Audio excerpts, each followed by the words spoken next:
আমি আপোনালোকক এটা বৰ্ণনা আগবঢ়াম য'ত আমি পৰিৱেশ ৰক্ষাৰ বাবে প্লাষ্টিক বৰ্জৰ পৰা কেনেদৰে ইকো বেগছ তৈয়াৰ কৰিব পাৰোঁ তাৰ বিষয়ে কথা পাতিম। ইকোবেগছ হৈছে খালী প্লাষ্টিকৰ বটলসমূহত প্লাষ্টিকৰ বৰ্জ ভৰাই নোযোৱা এক ধৰণৰ বিধ যাক আমি বিদ্যালয়ৰ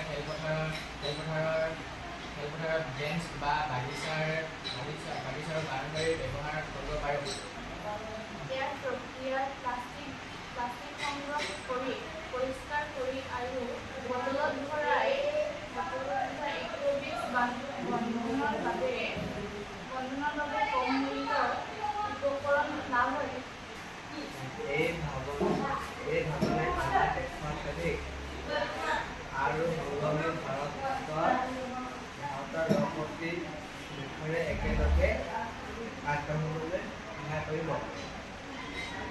আপোনালোকৰ পৰিৱেশ সুৰক্ষা আৰু উদ্যোগৰ চিন্তাৰ কাৰণে এই বিষয়টো বিশেষ গুৰুত্বপূৰ্ণ।